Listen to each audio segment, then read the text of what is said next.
안녕하십니까. 맘세종TV의 그레이스입니다. 여러분, 정떨, 정뚝떨 이런 말 들어보셨나요? 가끔 전 이런 생각을 해요. 이런 경우에 사람을 보면 참 정이 떨어져. 이건 제가 생각을 하는 겁니다. 그런데요, 저도 의식하지 못하는 사이에 어떤 언행을 보면 정뚝떨하고 그런 생각이 정이 뚝 떨어지는구나 하는 생각이 됩니다. 생각은 제가 하기도 하고 저도 모르는 무의식 중에 생각이 되기도 하는데요. 정뚝떨이 그러니까 굉장히 더 강하게 정이 떨어진다 그런 뜻이겠죠. 예전에 그 가수 박진영 씨가 이제 어떤 방송에 나와서 하는 얘기가 굉장히 재밌기도 하고 기억이 오래 남는데요. 그 사람은요, 어떤 사람이 정뚝떨하냐면 말 줄이는 사람, 그런 사람이 싫대요. 말 줄이는 거 어떤 걸 의미하냐면 예를 들어서 박진영 님은요, 중학교 시절에 미팅에 나가서 굉장히 예쁜 자신의 이상형 여자를 만났대요. 그래서 모두 다 같이 점심을 먹으러 냉면집에를 갔는데요. 거기서 그녀가 갑자기 이모님 물냉셋 비냉셋 주세요 하고 말을 하더라는 거예요. 그 말을 듣고 바로 정뚝떨 했다네요. 그러니까 박진영 가수님의 줄임말을 쓰는 사람들이 실은 그 정뚝떨 포인트는 엄청 센 거였겠죠. 이렇게 정뚝떨 포인트는 누구에게나 있고 그리고 누구에게나 똑같지는 않습니다. 저도 독특한 부분에서 정뚝떨이 일어나요. 저의 정뚝떨 모먼트는요, 첫 번째로는 맞춤법을 굉장히 많이 틀리는 사람이요. 요즘같이 톡하면서 주고받고 할 때 오타나는 정도 그런 거 말고요. 저는 아날로그 시대 사람이니까 예전에 왜 우리 학교 다닐 때 학보 주고받고 했잖아요. 그때 학교 신문에다가 우편 띠지 이렇게 둘러가지고요. 거기에다가 꾹꾹 눌러가지고 안부 전하고 그럴 때요. 그때 맞춤법이 많이 틀리면 진짜 좀 정뚝떨 하는 느낌이 들더라고요. 그리고 두 번째로는요, 식사 예절인데요. 너무 식탐이 강해 보이거나 게다가 젓가락질을 막 이상하게 하고 쩝쩝 소리까지 난다. 그러면 그거는 좀 가정교육 문제인 것 같아서 좀 정이 뚝 떨어져요. 왜냐하면 가정교육을 보면 사람의 됨됨이를 알 수가 있잖아요. 그래서 그렇게 좀 집에서부터 교육을 못 받은 사람들은 다른 사람을 귀하게 대할 줄 모르는 경우가 있어서요. 저는 그런 부분이 좀 정뚝떨 하는 포인트가 됩니다.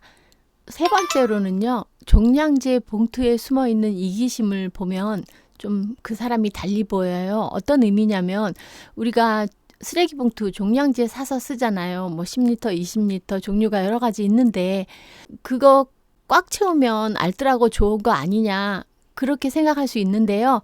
맞죠. 너무 헐렁헐렁하게 해서 버리면 안 되겠죠. 그런데요, 좀 생각을 한 번 더 해본다면 이런 경우요. 봉투 끈이 잠기지가 않아서 거기는 막 테이프로 붙여놓고 그리고 터지기 직전이에요. 종량제 봉투에 담겨있는 쓰레기가 막 바깥으로 튀어나오고 그런 경우 말이에요. 우리가 지출하는 그 종량제 봉투 값은요. 수거, 운반, 그리고 소각 이렇게 어떻게 보면 환경 분담금까지 다 들어있는 건데 이거를 너무 용량을 넘치게 한다는 거는 고속도로를 달리는 그 과적 차량들 보이시죠? 위험한 다른 사람에게 피해를 줄 것처럼 많이 짐을 싣고 과속으로 달리는 그런 차량이에요. 그거랑 똑같은 경우라고 저는 생각하거든요.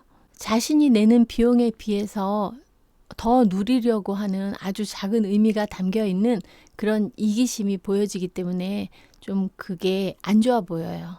그리고 네 번째로는요, 어떤 대화를 하거나 그 사람의 언행을 봤을 때 죄의식이 좀 전혀 없고 도덕 지수가 아주 낮아 보이는 경우, 그런 경우는 좀 정이 가지 않는 거예요. 제가 어떤 예가 있었냐면 예전에 애들 어릴 때 같이 이렇게 친하게 지내긴 했는데 그분은 항상 그런 얘기를 했어요. 친구들이 놀러 오면 우유도 굉장히 그레이드가 여러 가지잖아요. 비싼 우유는 여러 친구들에게 먹이기가 부담된다고 싼 우유를 같이 사가지고 제가 특정 브랜드를 이야기하긴 좀 그런데 아이들에게 우유를 먹이는 간식을 내줄 때 자신의 아이에게 그 컵에만 비싼 우유를 넣어서 같이 나눠주는 거예요. 근데 같이 주려면 주고 말려면 말지. 그게 뭐냔 말이에요. 그래서 그렇게 부담되면 친구들 좀 놀러 오지 않게 하면 되잖아요. 그렇게 제가 얘기했더니 그건 안 되죠. 우리 애들 좀 사회성이 필요해서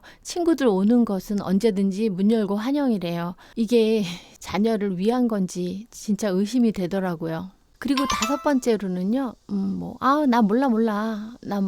나 신경 안 써.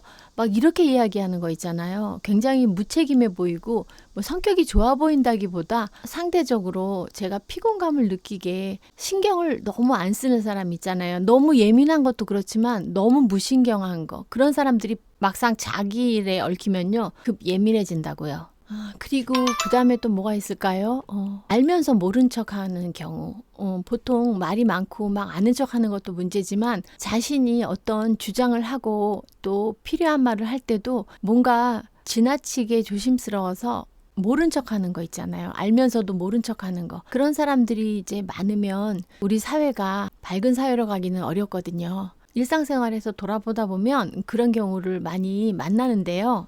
알고도 모른 척하면서 그게 나쁜 영향을 미칠 수 있겠다 하는 것에 대한 죄책감을 느끼지 못하는 경우, 그런 경우도 저는 좀 문제가 있다고 생각해요. 그 다음에 7번째로는요. 반말 너무 쉽게 쓰는 사람 별로 안 좋아합니다. 왜냐하면 반말이 긍정적인 의미로는 친근감을 쌓을 수 있는 그런 방편이 되기도 하는데요. 생각해보면 반말을 하기 때문에 또 친한 만큼 사람을 예절없이 예의 없이 막대하게 되는 경우도 있거든요. 그러니까 충분히 친해진다며 쓰는 반말이야 뭐 어쩔 수 없는 거고 또 그건 당연한 거겠지만 너무 알게 된 지 얼마 안 된 사람이 그 반말 쓰려고 하는 거 그것도 저는 좀 문제라고 생각합니다. 그리고 8번째, 약속 안 지키는 사람들이요. 막 성격 좋은 척 하면서, 약속은 뭐 깨지라고 있는 거야. 뭐 이렇게 얘기하는데, 약속이 왜 깨지라고 있는 겁니까? 약속은 지키려고 있는 거고요. 제가 또 여러분께서 지킬 수 있는 약속만 하는 겁니다. 그런데요, 제가 이제 뭐 약속에 대해서 이렇게 꽉 막힌 사람은 아니고요. 사람이 하는 일이다 보니까 약속했다가 못 지킬 수 있고 어길 수도 있어요. 그럴 때는요,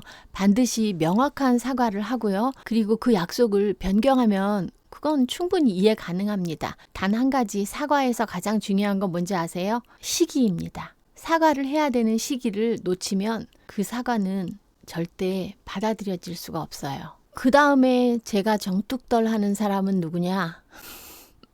그 사람은 바로 나는 뒤끝 없어 하면서 자기 하고 싶은 말 다 하는 사람이에요. 자기는 뒤끝 없어서 좋겠죠. 하지만 그걸 겪은 사람은 굉장히 오랫동안 마음이 아픕니다. 뒤끝 없는 사람 괜찮으니까 뒤끝 좀 챙겨주시고요. 그리고 표리일체, 마음과 또 언행 이런 게 굉장히 같이 가야 하는 거긴 한데요. 때로는 좀 하고 싶은 말도 참아가면서 표리부동 하면 어떨까요? 이 표리부동이 이 사회를 지켜나가는 또 하나의 중요한 키워드가 될 수 있습니다.